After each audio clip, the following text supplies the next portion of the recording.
अब जो हमारे सोर्सेस हैं ये 3 पार्ट्स में डिवाइड हैं और 3 पार्ट्स कौन कौन से हैं हम सबको पता है। फर्स्ट है हमारा आर्कियोलॉजिकल सोर्सेस, जिसको हिंदी में कहते हैं हम पुरातात्विक स्रोत। और सेकंड है हमारा लिटरेरी। लिटरेरी में क्या आता है? साहित्यिक, जो लिखे हुए हैं। आपने देखा होगा कुछ एपिक्स हैं हमारे, कुछ वेद हैं हमारे, पुराण हैं हमारे, ये सब क्या है? लिटरेरी सोर्सेस में हैं। इसको भी 2 पार्ट्स में डिवाइड करा जाता है। फर्स्ट है हमारा जो रिलीजियस वेस्ट है और एक है नॉन रिलीजियस वेस्ट सोर्स। ठीक है, तो ये चीजें आपको ध्यान रखना है। रिलीजियस वेस्ट में आप देखोगे वेद आ गए, महाभारत आ गए, रामायण आ गए, पुराण आ गए, तो ये किस में आ गया? रिलीजन में आ गया। और नॉन रिलीजन में कौन सा आ गया? लाइक कुछ पुस्तकें हैं जैसे कि चाणक्य की पुस्तक थी अर्थशास्त्र, एक पुस्तक है इंडिका, इंडिका के बारे में पढ़ोगे, मेगास्थनीज ने लिखी थी, उसके बारे में पढ़ोगे, इंडिका पुस्तक है। और कई सारे ऐसे पुस्तकें हैं जिनके बारे में हम पढ़ते हैं नॉन रिलीजियस सोर्सेज में, मतलब कि ये धार्मिक नहीं है, नॉन धार्मिक है, मतलब नॉन रिलीजियस बेस्ड है। और थर्ड है हमारा फॉरेन अकाउंट्स। फॉरेन अकाउंट्स का क्या मतलब है? इसका मतलब है कि जो विदेशों से यात्री आए थे ना, उन्होंने भी कई सारे पुस्तकें लिखी थी।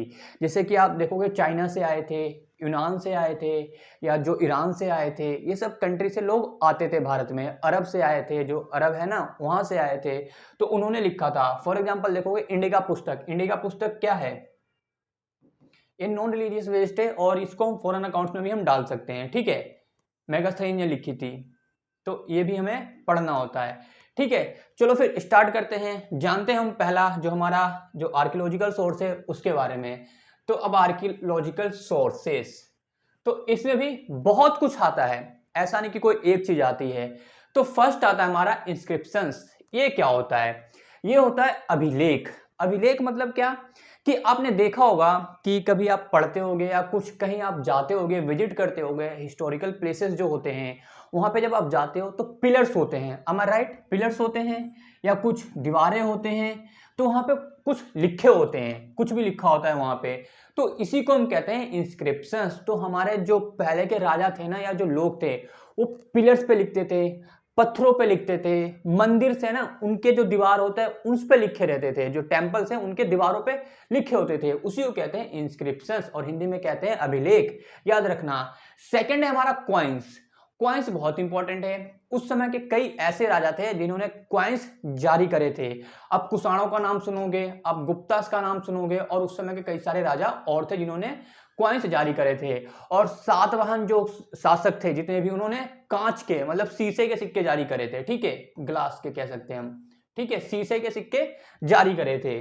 और है सील्स। आपने सील्स के बारे में पढ़ा होगा, अगर आपने इंडस वैली सिविलाइजेशन पढ़ा होगा, सिंधु घाटी सभ्यता, हड़प्पन सिविलाइजेशन, तो उसमें सील्स आपने देखे होंगे बहुत सारे। और है फिर पोएट्रीज। पोएट्रीज मतलब क्या होता है? तो पोएट्रीज आपने देखा होगा, मटके हो गए, मतलब बर्तन कहने का मतलब है मटके वगैरह, ये सब चीजें भी हमें देखने को मिली है प्राचीन इतिहास के टाइम पे। ठीक है, और फिर है मैन्यूमेंट्स। मैन्यूमेंट्स आपने बड़े बड़े टेम्पल्स देखे होंगे, बड़े बड़े पिलर्स देखे होंगे, तो ये सब चीजें क्या है? मैन्यूमेंट्स में आ जाते हैं, ओल्ड, एशियंट। ठीक है, ये भी हमें पढ़ना है। फिर एक केव्स मतलब गुफाएं।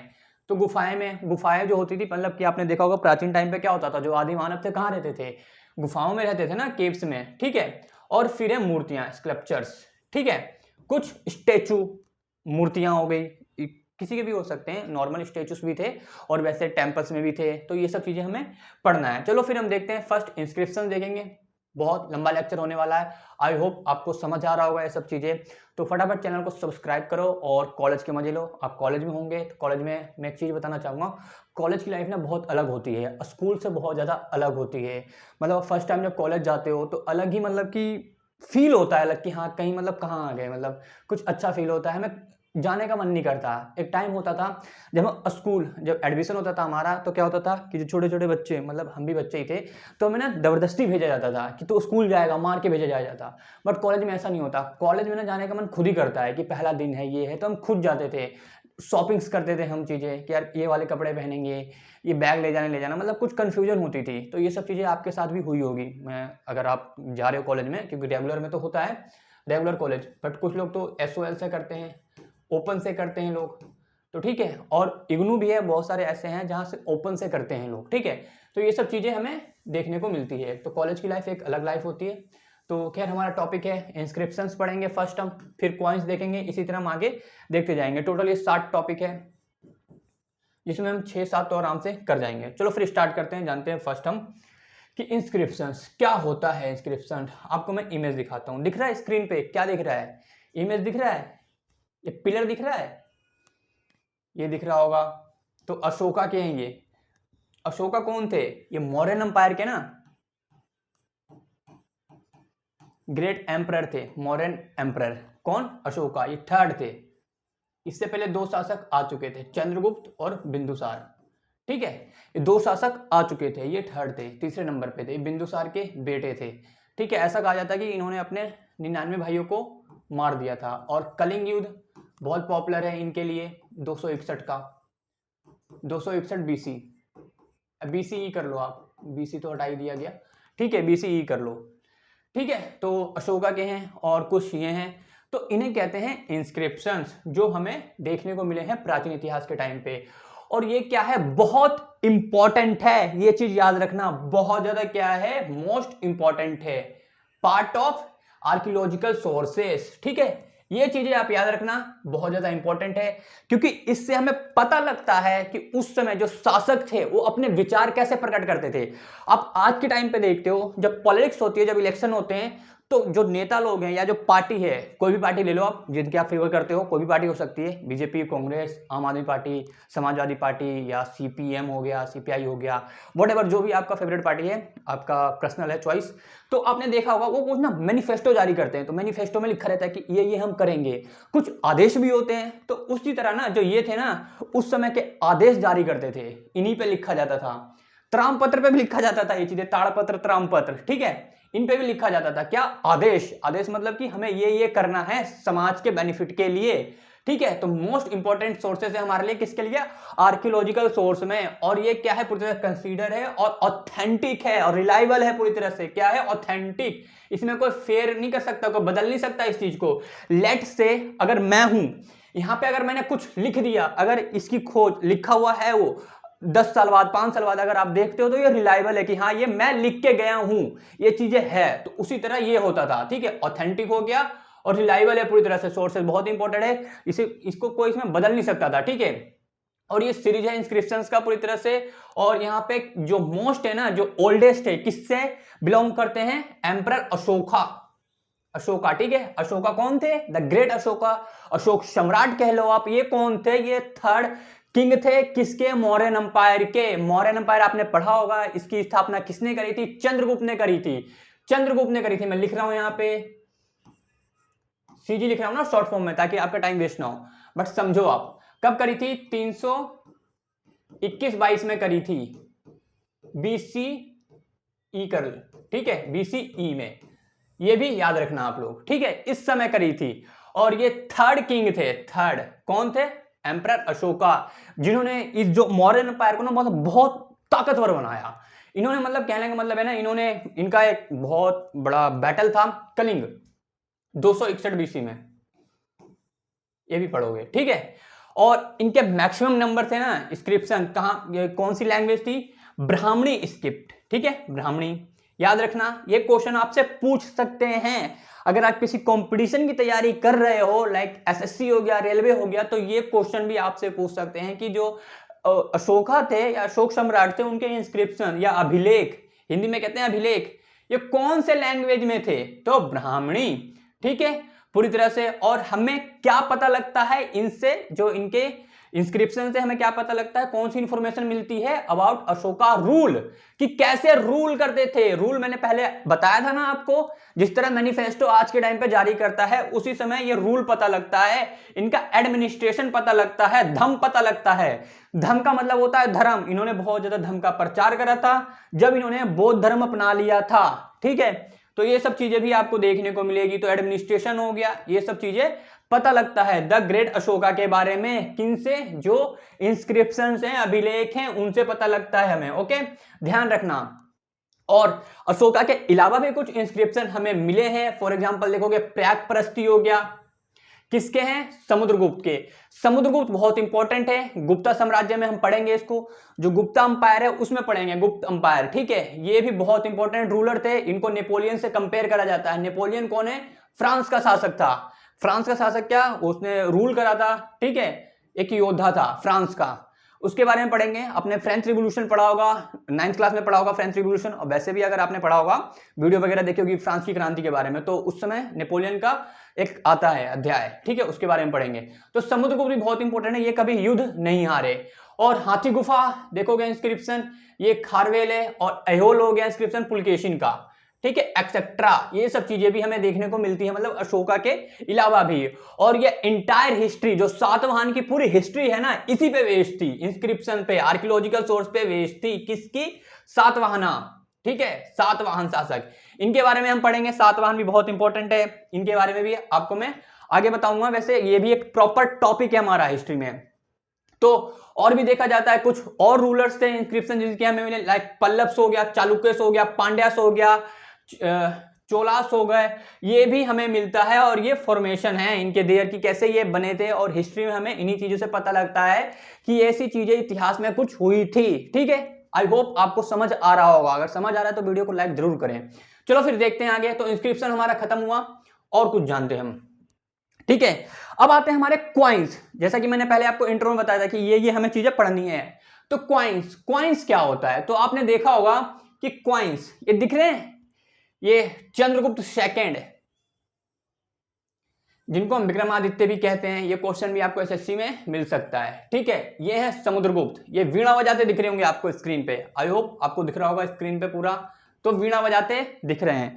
तो ये सब चीजें भी आपको बहुत कुछ देखने को मिलता होगा इतिहास में। क्वाइंस भी हमें बहुत मिले हैं प्राचीन इतिहास के, जिनसे हमें बहुत ज्यादा जानकारी मिलती है। तो एक क्या है, इंफॉर्मेशन है, इंपॉर्टेंट इंफॉर्मेशन है, किसका? एशियंट इंडियन हिस्ट्री का। ये भी बहुत इंपॉर्टेंट है। और हमें किस में हेल्प कर रहे हैं ये जो क्वाइंस है, किस चीज में हेल्प करते हैं? Not only get to know about the trade, ये सिर्फ ट्रेड के बारे में नहीं बता रहे, कमर्शियल एक्टिविटीज नहीं बता रहे हैं, बल्कि यहाँ time but also get no about the, यहाँ की कंडीशन कैसी थी, इनकी आर्थिक व्यवस्था कैसी थी, इकोनॉमी कैसी थी, टेक्नोलॉजी कैसी थी, डेवलपमेंट कैसा था, टाइम थ्रू द किसके द्वारा, shape, material, technology involve in the maintaining, सब कुछ बताया जा रहा है कि किस तरह ये सब चीजें होती थी। तो मतलब कि देखो, यहाँ जो अर्थव्यवस्था उसके बारे में तो पता लग रही है कि हाँ क्वाइंस थे, तो अर्थव्यवस्था कैसी है, इकोनॉमी कैसी है, टेक्नोलॉजी कैसी है, और भी शेप, मतलब बनता कैसे था, तो ये सब चीजें भी बताता है। और इस पे कुछ डेट मेंशन थे, डेट। अब देखोगे आज के जो नोट होते हैं उस पर डेट होता है ना, कि ये बना है, ऐसे बना है, कौन गवर्नर है, सिग्नेचर होते हैं ना। तो इसी तरह ये सब चीजें भी यहाँ पे मेंशन हुआ करती थी कॉइन्स पे, जिससे हमें क्या हेल्प मिलती है? क्रोनोलॉजी ऑफ द किंग, कि मतलब पहला किंग कौन था। जैसे कि फॉर एग्जांपल आप देखोगे गुप्त साम्राज्य में देखोगे तो फाउंडर कौन था? 240 में फाउंडिंग करी थी श्रीगुप्त ने, ठीक है, श्रीगुप्त ने फाउंडिंग करी थी, स्थापना। बट जो इसका जो कहते हैं ना कि वास्तविक जो रियल फाउंडर है वो चंद्रगुप्त फर्स्ट था, ठीक है। और इसका सेकंड शासक कौन था? घटोत्कच, गुप्ता अंपायर की बात कर रहा हूं। थर्ड था कौन? थर्ड था चंद्रगुप्त फर्स्ट, ठीक है। और उन्होंने जो गुप्ता साम्राज्य था उसमें बहुत सारे पॉइंट्स जारी करे गए थे। तो हमें क्रोनोलॉजी भी पता लगती है कि पहला किंग कौन था, सेकंड कौन था, थर्ड कौन था। ये सब चीजें भी हमें किससे पता लग रही है? क्वाइंस से पता लग रही है। आई होप यू अंडरस्टैंड, ठीक है। ये क्वाइंस आप देख लो, इस तरह के क्वाइंस होते थे। और इसके अलावा और क्या पता लगता है? Also help the interpretant about the religion, religious क्या था, आइडियोलॉजी क्या थी वहां की, मतलब धर्म क्या था, धर्म के बारे में भी हमें पता लगता है। और वो कौन सा धर्म फॉलो करते थे, जो किंग था उसका क्या खुद का धर्म था, ठीक है। और जो हमारे फर्स्ट जो क्वाइन हमें मिले हैं India was the punchmark coins, punchmarking coins. ये भी आपको याद रखना है, ये क्वेश्चन भी आपसे पूछ सकते हैं। तो first coin was known as the punch mark, जिसको हम इस नाम से जानते हैं। और कैसे बनता था ये, इसका मेथड क्या था? पंचिंग दस, मतलब पंचिंग, आप ये तो नाम से पता लग रहा है, इसलिए इसको क्या कहा गया? पंचमार्क कॉइन्स कहा गया। Okay, I hope you understand. और क्वाइंस इंट्रोड्यूस करते हैं किसके बारे में? ट्रेडिंग हो गया, नॉट एनी रूल। मतलब जो क्वाइंस इंट्रोड्यूस करा था ना, ये किसी उसने रूल नहीं करा था किंग वगैरह ने, बल्कि कुछ ऐसे व्यापारी थे, उन्होंने इसे इंट्रोड्यूस करा था, ठीक है, ठीक है। रेशियो ऑफ द प्योरिटी होती है इसकी कॉइन द, पूरी तरह से इंटरप्रेटेड करा गया था economic condition of the rural इस टाइम की, ये चीजें भी हमें देखने को मिलती है। तो ये चीजें आपको याद होनी चाहिए। और जो एग्जाम्पल कुछ कॉइन्स के देख लो, तो first gold coin was introduced by Indo Greek. किसने इंट्रोड्यूस करा था? ये क्वेश्चन आपसे पूछ सकते हैं एमसीक्यू में, अगर आप कंपटीशन की तैयारी कर रहे हो तो, ठीक है। याद रखना किसने इंट्रोड्यूस करा था, इंडो ग्रीक ने, ठीक है। और रूल करते थे Indo Greek, who introduce gold coins, ये भी है। और द प्योरेस्ट मतलब प्योर, प्योर किसने करा था, कॉइन यूज करा था कुषाण ने, कुषाण शासक, कनिष्क का नाम पढ़ोगे कुषाण शासक में, ठीक है। और ज्यादा से ज्यादा किसने जारी करा था गोल्ड कॉइन्स, और improve the were issue by the Guptas, मैंने पहले बताया था गुप्तास ने करा था। तो ये क्वेश्चन भी आपसे पूछा जा सकता है इतिहास के जो पेपर्स होते हैं उसमें, एमसीक्यू में, ठीक है। आई होप यू अंडरस्टैंड, ठीक है। अब अगला क्या है, मेन्यूमेंट्स हो गया, कुछ मेमोरियल्स हो गए। पहले ये देखो दिख रहा है स्क्रीन पे, क्या है, बड़े बड़े बिल्डिंग्स आपको दिख रहे हैं, ये टेम्पल्स हैं, कुछ चीजें आपको दिख रहे होंगे, साउथ इंडिया के हैं, नॉर्थ इंडिया के हैं, डेक्कन के हैं, जो सेंट्रल इंडिया जिसे कहते हैं हम, ठीक है। ये सब चीजें भी आपको देखने को मिलता है, ये हैं मॉन्यूमेंट्स, जिससे हम इतिहास के बारे में हमें क्या जानकारी मिलती है, और बहुत ज्यादा जानकारी मिलती है। तो ठीक है, तो ये क्या है, one of the most important elements of archaeological sources, मतलब अगर देखा जाए तो सबसे पहले इसी को रखना चाहिए, इससे हमें बहुत ज्यादा जानकारी मिलती है, ठीक है। इंपॉर्टेंट बहुत ज्यादा है, मोस्ट एलिमेंट, ठीक है, बहुत ज्यादा इंपॉर्टेंट है। और हमें स्टडी करते हैं मॉन्यूमेंट्स का, not only help us the interpret about the technical skills, living standard, economic condition of the time, but also help us now about the architectural, मतलब आर्किटेक्ट कैसा था यहाँ का। आज के टाइम पे देखते हो ना, बड़े बड़े तुम आर्किटेक्चर बुलाते हो अपने बिल्डिंग्स बनाने के लिए, सब बनाने के लिए, तो ये सब चीजें भी हमें पता लगता है, स्टाइल के बारे में पता लगता है कि इस जो टाइम था आर्किटेक्चरिंग का कैसा स्टाइल था। आपने देखा होगा इंडस वैली सिविलाइजेशन में पढ़ा होगा, जिनकी टाउन प्लानिंग आज मतलब आज भी ऐसा नहीं देखने को मिलता, टाउन प्लानिंग कितनी अच्छी थी। तो हमें क्या पता लगता है, आर्किटेक्ट्स के बारे में पता है, इनका स्टाइल पता लगता है, ठीक है। और बहुत सी चीजें पता लगता है, मॉन्यूमेंट्स है यहाँ पे, तो ruler of the dynasty of the improvement of the empire, किस तरह जो रूलर थे यहाँ पे किस तरह इंप्रूव करा गया, इनका कितना डेवलप था, कि किन शासकों ने मंदिर से बनवाया, किन शासकों ने कुछ काम करा समाज के भले के लिए, जो समाज सोसाइटी है ना उनके लिए क्या करा, ये सब चीजें भी हमें देखने को मिलती है, और इन्हीं से हमें पता लगता है इतिहास में। ओके, अगेन आप देख लो, ये सब चीजें बहुत इंपॉर्टेंट है, ठीक है। और कुछ स्टाइल हैं, तो 3 टाइप्स के स्टाइल होते हैं टेम्पल्स के बेसिकली। तो फर्स्ट है नागर स्टाइल, ये कहां पे देखने को मिलता है, आपको नॉर्थ इंडिया में देखने को मिलता है। अगर आपने कुछ मंदिर देखे होंगे नॉर्थ इंडिया के, तो कैसे होते हैं, वो अलग होते हैं। और द्रविड़ स्टाइल ये कहां मिलता है, साउथ इंडिया में देखने को मिलता है, यहाँ के टेम्पल्स भी कुछ अलग होते हैं। और थर्ड है हमारा बेसर स्टाइल, जिसे बेसरा स्टाइल भी हम कहते हैं, ये कहां को मिलता है, सेंट्रल इंडिया मतलब डेक्कन वाले इलाके में मिलता है, ठीक है। और न्यू स्टाइल है, न्यू स्टाइल क्या मतलब, कहने का मतलब है जो नागर स्टाइल और द्रविड़ स्टाइल है ना, इसका मिक्सअप है ये बेसरा स्टाइल, ठीक है। ये डेवलप करा गया था। और कुछ टेम्पल ऐसे हैं जो विदेशों में हमें मिले हैं, तो इंडियन मिलते ही हैं बट साउथ ईस्ट एशिया में मिले हैं। फॉर एग्जांपल देखोगे ब्रोबदार टेम्पल है, ये कहां पर है, जावा में है। अंकोर वाट टेम्पल है, ये कहा है, कंबोडिया में है, ठीक है। ये सब चीजें भी आपको देखने को मिलता है। तो कुछ टेम्पल हमें जो सेंट्रल एशिया में देखने को मिलते हैं, ठीक है, I am sorry south east Asia में, ठीक है, आपको देखने को मिलता है, और सेंट्रल एशिया में, ओके।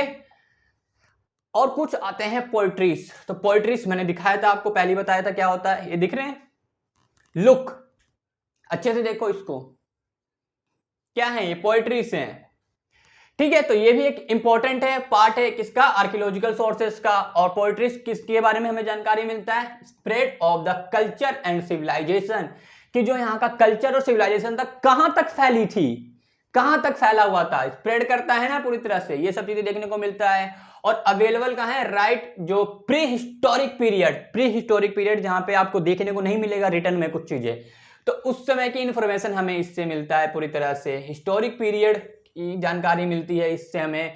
फॉर एग्जाम्पल देखोगे ऋग्वैदिक पीरियड हो गया, तो कुछ नाम भी लिखे हैं, BRW, OCP, PGW, poetries were used. वही देखोगे लेटर वैदिक पीरियड, देखो वैदिक पीरियड को 2 पार्ट में डिवाइड करा गया है, वैदिक पीरियड हो गया और क्या हो गया, लेटर वैदिक पीरियड। तो लेटर वैदिक पीरियड में BW हो गया, RW हो गया, BRW हो गया एंड PGW हो गया, ये पोएट्रीज हमें देखने को मिलते हैं। और बुद्धिज्म हो गया, फिर NBPW कल्चर वेयर फॉर्म, ये करा गया था, और बहुत सारे सिग्निफिकेंट है, और इनका बहुत बड़ा वाइटल रोल है चीजें, ठीक है, रिफॉर्मेशन ऑफ हिस्ट्री में।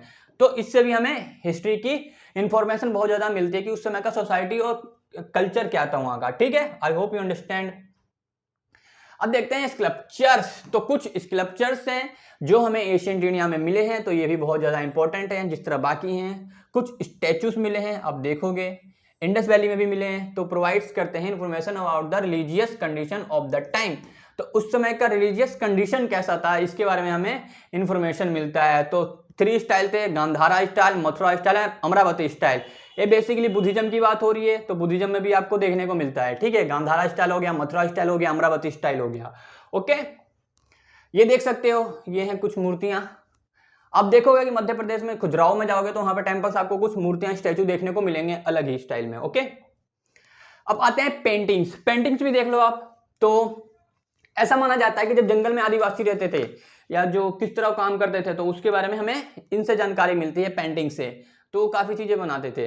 ठीक है, तो पेंटिंग्स भी ये बहुत इंपॉर्टेंट है एलिमेंट्स हिस्ट्री के जानने के लिए। अजंता पेंटिंग्स हो गया, जो ब्यूटीफुल एग्जांपल हैं एशियंट इंडिया को जानने के लिए पूरी तरह से। अजंता की पेंटिंग्स, कमेंट में बताओ अजंता है कहाँ पे। अगर आपको पता है कमेंट सेक्शन में जरूर बताएं कि अजंता कहाँ पर है। और पेंटिंग्स वेरियस नेचुरल थे, पूरी तरह से मानव द्वारा निर्मित थे, ये ह्यूमन ने बनाया था, सहसा पूरी तरह से करा गया था, पूरी तरह से दिखाया गया था, यूनिक है बहुत ज्यादा। और ये बहुत इंपॉर्टेंट है, ह्यूज पार्ट है एशियंट इंडियन हिस्ट्री में, आर्कियोलॉजिकल सोर्सेस में। ठीक है, ह्यूज पार्ट है इसका बहुत ज्यादा। और कंसीडर करता है कि मोर ऑथेंटिक है, क्योंकि इसमें बदला तो जाता नहीं, और रिलायबल है। तो बेस्ड है, यहाँ पे कुछ हो नहीं सकता कि तुम गलत हो ये सही हो। तो और इन स्टडी एशियंट इंडिया में पूरी तरह से जानकारी हमें मिलती है, तो इक्वली इंपॉर्टेंट है एज आर्कियोलॉजिकल सोर्स। ठीक है, जिस तरह हमारे लिए आर्कियोलॉजिकल सोर्स इंपॉर्टेंट है, उस तरह लिटरेरी सोर्स भी इंपॉर्टेंट है। बट लिटरेरी सोर्स के बारे में है आगे पढ़ेंगे, बट अभी नहीं पढ़ रहे। ठीक है, तो आपने समझा इसको। तो ये वीडियो आपको कैसी लगी हमें कमेंट सेक्शन में जरूर बताएं। I hope you understand. ये पहला लेक्चर था हिस्ट्री का, जो बीए फर्स्ट ईयर का है। बीए फर्स्ट ईयर हम पढ़ते रहते हैं हिस्ट्री में, तो हिस्ट्री का था लेक्चर ये। तो प्लीज़ सब्सक्राइब करें चैनल को, और आगे हम मिलेंगे इसी तरह की वीडियो के साथ। Thanks for watching. हमारे चैनल को आपने देखा, बहुत बहुत धन्यवाद आपका।